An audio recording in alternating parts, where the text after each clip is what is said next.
Welcome inside the Week 5 Fantasy Champion Show edition. It's the quarter turn. We're going to take a look at the first month of the season. September is behind us.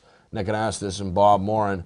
Taking a look at our Dynasty League. It's the Players Club, ESPN, and a lot of teams in the middle, which is common. One team in particular, 4-0, and you take a look at what he's done over the last 2 years in the Golden Dome.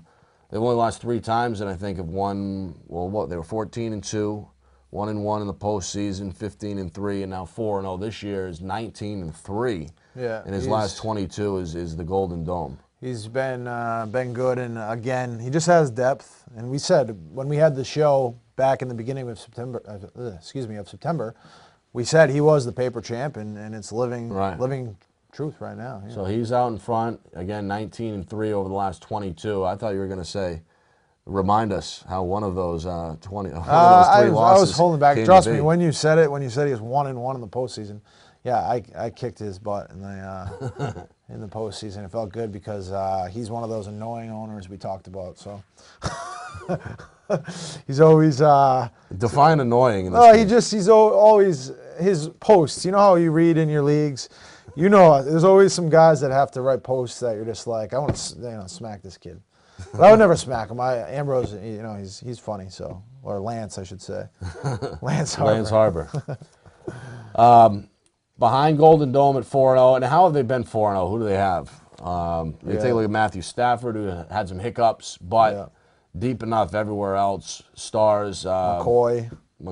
You know what I like is the Dallas back, Murray. Yeah, he has DeMarco Murray. I like Murray. Yeah, he's good. He's big, he's fast, he can run around the outside, he can get involved in the passing game. They don't need Felix Jones at all, really, when he's there. So I might have to make a proposal. Problem is, I don't think I got much to give him right now. You can't even entice me to trade you D'Angelo Williams. So. Yeah, I can't touch DeMarco. I don't think you can touch DeMarco Murray, but no, I think his wide receivers too. He has Des Bryant, Vincent Jackson. He has another receiver too that is Mike Wallace. Yeah, Mike Wallace. So I traded him, and then he has Jimmy Graham at tight end, who, you know, is one of the best, arguably in the league. Him and Gronkowski definitely, and you know, you'll argue Tony Gonzalez, but yeah. So Ambrose is going to be Golden Dome's going to be tough from here on out. Oh yeah. 4 playoff teams make up the postseason. Then at 3-1, a couple of surprises. A couple of guys who had something to prove. A couple of owners. Always seem to have either athletes or young guys on the team. Every year after the draft, it's like, all right, they could be good. They could be really good if everything ironed out quickly, or they're going to be good in a couple of years. Well, after 6 years of not making the playoffs in one scenario and 5 in the other, you got two young buck, loudmouth owners in a position of power right now at 3-1 in the Stage 5 Clingers and Smell My Mustache. Yeah, they're 2 of the worst teams to be up there too, because I've talked trade with both of them in the past day, and you can just tell they're a little more cockier, walking around. This would be, of course, the Colonel Mike Daniels of Smell My Mustache. Yeah, so he has the Clingers have a great team, top to bottom. Matt Ryan has been doing well. We said this team could be scary too. But I'm going to go out on a limb here and say maybe it's a shot. The Clingers you're talking about? Yeah, the Clingers. They're number 2, right? Yeah, they're tied at 3-1 with tied at 3-1. So I'm going out here right now with a shot at him. I'm going to say he's going to screw this up because he always does. Right?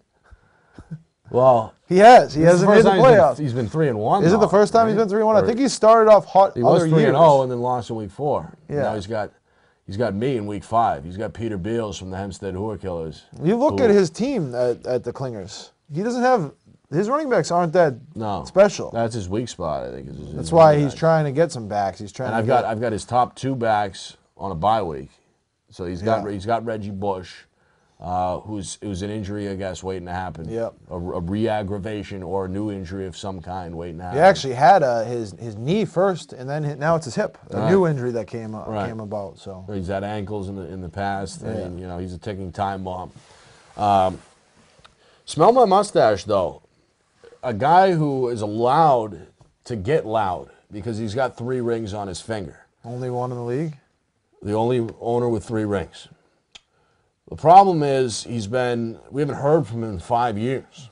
he's been a bottom 2 or 3 finished team the last 5 years.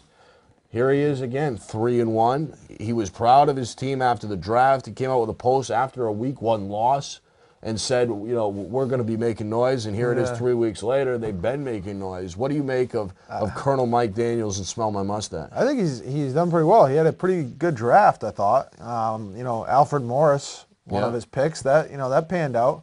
He's a hot commodity around fantasy right now, and a lot of people who didn't draft him, one of my JV leagues, it is a keeper league, but he wasn't drafted, so he's out on the waiver wire. After week 1, he was snatched up. So, he hit on that one, and I just think I looked at his team, and I think there's a couple spots he's a little weak in right now. I think wide receiver with Nix out, he has Akeem Nix. Well, he's been vocal about the fact that he needs a wide receiver. He needs a wide receiver. So. But, yeah, we'll see, see how he does. I don't know if he's going to be a team that's ready this year, but we'll see. Some injuries. He has Ben Tate there.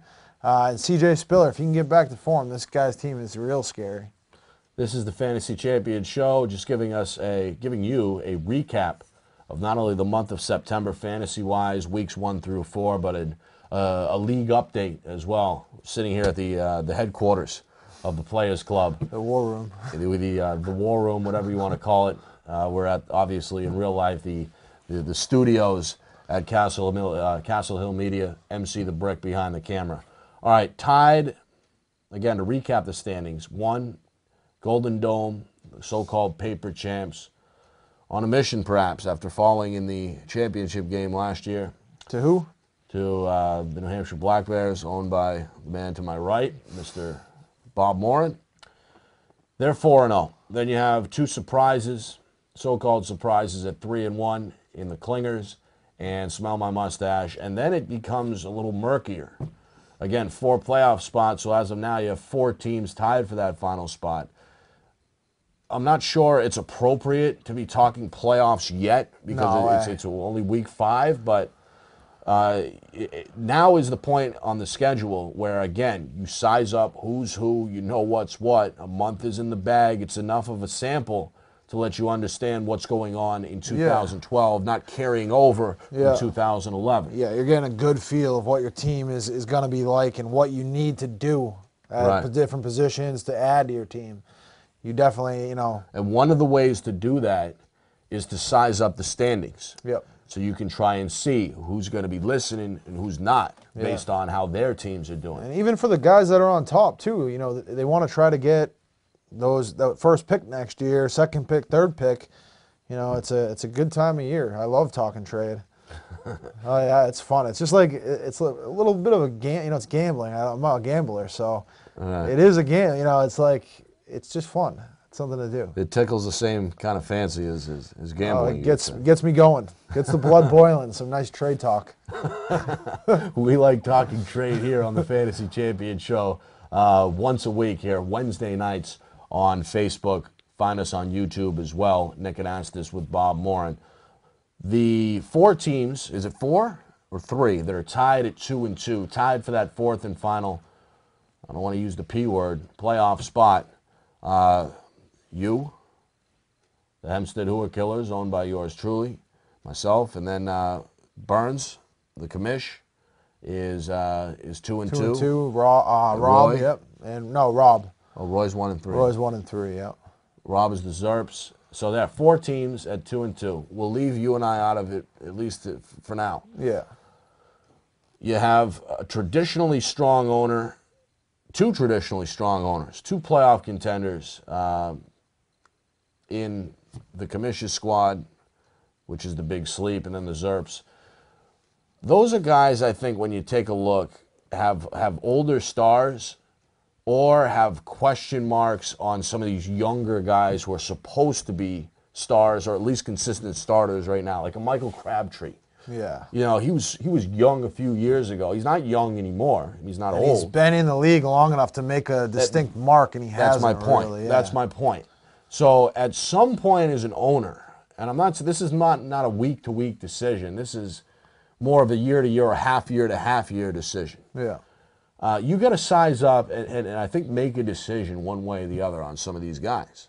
Yeah. You know what I mean? No, I agree. I have the same. You do too right now. You're trying to get rid of your captain. You know, there's got to be a reason. You sized him up. You know what you can get for him. He has some trade value right now, you think. Right. He's not old. He's like you keep preaching, he's a Hall of Fame tight end. Right. We're talking, of course, about Jason Witten of the Cowboys, a guy who got off to a slow start because he ruptured his spleen, 2 or 3 weeks before the season opener. Yeah. Had to actually sign a medical waiver to get on the field, just to show you some toughness and some guts from Jason Witten. He battled on Monday night.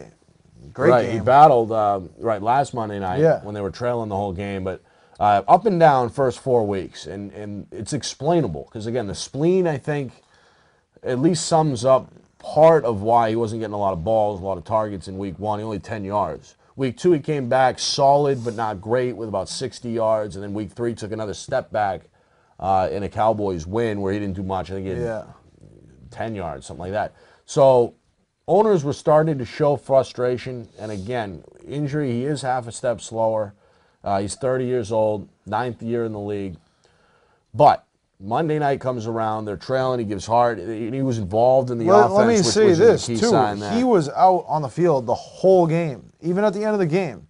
If he was injured, he would have been out. Like Miles Austin wasn't out there. Des Bryant was out there still. This is like, I'm talking about when there's 3 minutes left in the game. Right. It was over. Right. What's his face? Orton was in at quarterback. You know, Witten was out there to the end. That's where he got his touchdown at the end like that. So that's a good sign if he's playing the whole game. Right. You know, definitely. I think Jason Witten, like you keep saying, Hall of Fame tight end. So, I guess you have a bunch of Hall of Fame tight ends, like Tony Gonzalez. He keeps saying that too. He loves the Hall of Fame. This one. We're turning into a tight end university over here in Hempstead. I'm Nick Anastos with Bob Morin. Just to wrap up, I guess the bottom half, the bottom third of the standings. You have the Smooths, 1 playoff appearance in 6 or 7 years, 1-3, a disappointing start. Yep. Had one snatched from him, though, Monday night. Part of his problem, too, which is a keeper league problem sometimes. Not even a keeper league problem sometimes, but he started Tony Romo in a few too many games. And RG3, he lost some games. I think he would have won with RG3 in there. Safe to say. Well, RG3 was the top That's ranked what I mean. quarterback. He is right now. Right now, he's number 1. So. And he's been number 1 after week 1, 2, 3, and now 4. And he has, and that's why I'm saying he had Tony Romo as a keeper, drafted RG3 in the first round, and you know that's been his troubles is letting Tony Romo start the games. So if you're 1-3, how big of a week 5? Oh, this is big. I'm playing him this week, so I'm at 2-2. He's 1-3, and I talked to him on the phone last night, and he is he knows it's a big game. He's on the run right now. He knows it's a big game. It's like, it reminded me of interviewing a coach before the game on the sideline, like one of those women on Monday Night Football do, you know, like talking just like, this is a big game. I was like, it's 1-3. What are you going to do? And he knows it's a must win. He was just going through his receivers last week who stepped up. He had Victor Cruz, who did well. Brandon Lloyd, he talked about finally coming through. And his biggest problem is his running backs. He has Sean Green, Ryan Matthews. And there's not a lot of. It's just not a lot of guys that are going to upside with Green. Going to bring him to the promised land. Yeah, so he's nervous, and I'm not nervous, but 2-2 is a hell of a lot better than 1-3. So right now, if I win, I'm looking good. If I lose, I'm still not in the dumps because I think I started 2-3 last year, and I won the championship. What if you're 0-4? 0-4 right now. Thompson is. The Autumn Wood, he knows his team's not doing anything this year.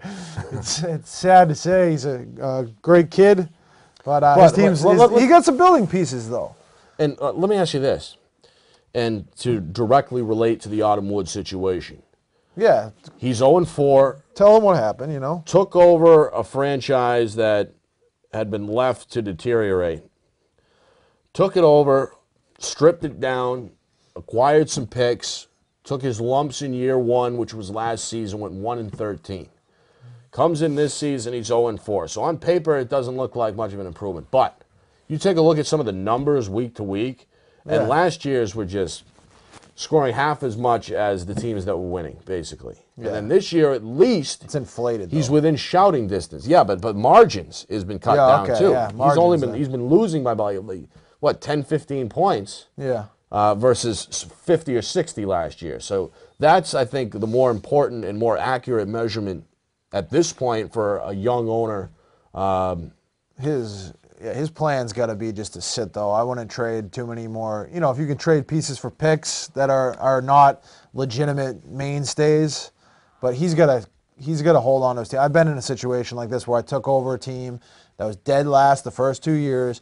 Right when I got there, I had the #1 overall pick for Adrian Peterson, but I traded it. I ended up getting Steven Jackson and a couple other pieces.